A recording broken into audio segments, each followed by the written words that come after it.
I'm going to yield and let my friend go ahead. Thank you, Mr. Chairman. We have a drug crisis in America. We have an opioid crisis in America that is taking far too many lives.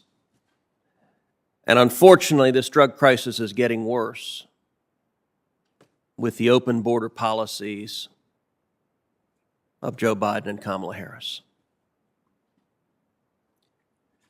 Since 1999, according to the CDC, nearly 850,000 people have died from drug overdoses. One of those 850,000 was my sister Miriam. This is a crisis that affects everyone in America. The numbers are staggering. In the 12-month period ending in September 2020, over 90,000 people died of an overdose, a nearly 30% increase over the previous year. Cocaine overdose deaths are at record highs. Between 2013 and 2019, deaths involving cocaine more than tripled. And in 2020 alone, the CDC estimates that 20,000 Americans died from a drug overdose involving stimulants, including cocaine. Drugs not only take the lives of the users, but they lead to violence. Criminal, dealers, cartels, gangs ruthlessly employ violence. According to the U.S. Sentencing Commission, weapons were involved in 25% of all drug trafficking offenses. And strikingly, nearly 40% of individuals convicted of trafficking crack cocaine carried a weapon. And we're seeing the consequence in our communities as violent crime is soaring. Indeed, just today, the White House has come out acknowledging the violent crime epidemic that is happening on this administration's watch. New York, for example, had 45% more murders and 97% more shootings last year. Chicago had 274 more murders and almost 1,500 more shootings in 2020 than in 2019.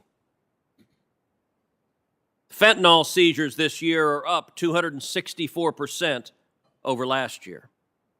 Cocaine seizures are up 149% from last year. And according to CBP, the southwest border is the key entry point for most drugs. And yet this committee is not debating how do we stop this massive flood of drugs that is killing Americans, killing children, killing vulnerable Americans, leading to violence, leading to trafficking, leading to gangs and cartels. We're not debating that. Mr. Garcia, would the bill before this committee in any way address the problem of Mexican drug cartels smuggling cocaine and other dangerous drugs across the border?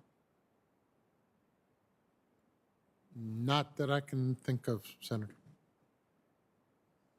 When I visited the southern border this past March, the Laredo field office of the CBP told us that fentanyl seizures were up 2,067%.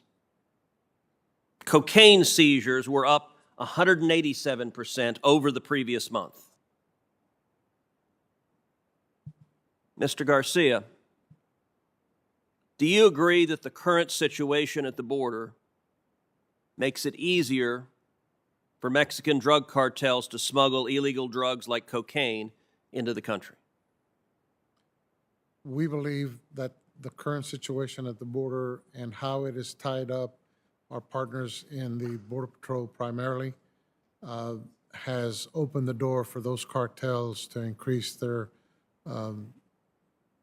smuggling of the various type drugs. And can you please describe for this committee the human consequences, the very real human consequences and harms that come from dramatically increased illegal drug traffic that is coming across our southern border right now? The illegal drug trafficking trade, Mr. Senator, is the fact that it doesn't affect only those citizens here in this country. It affects the citizens from the source countries to begin with, the transportation and the transnational countries that they traverse. At the border, it affects those people that are involved in the smuggling of it. Forget the environmental impacts that it might have, but as those drugs reach the United States and they are distributed across this country, we don't know what it is that's being mixed with them. They found out that the use of fentanyl and fentanyl analogs, in addition to marijuana, cocaine, heroin, you name it, they're mixing it in with everything that they can because the people that they're selling this poison to are getting an effect of it. And so, to answer your question, it is devastating. It continues to devastate it. And a final question, if the Biden administration continues its open border policy and we continue to see more and more illegal drug smuggling into this country, should we expect more and more overdoses, more and more violence, and more murders? Senator, I speak to you as a law enforcement officer, not as the representative for ONDCP or even the HIDTA program, other than my fellow law enforcement officers. I come to you because you, as this body, have to do something to correct our judicial system. You have to do something to fix this. And so I'm providing you my experience and my expertise in law enforcement to tell you whether it is the Biden administration or whether it's the prior administration or any other administration that comes after. If we don't secure our border and if we don't curtail the amount of drugs that are coming into this country, our citizens will continue to suffer. And as a result, we have limited control over the violence, over the deaths, over the other types of crimes that are a result thereof. Thank you. Thank you, Mr. Cruz. I would like to turn to Senator Blackburn now for her question.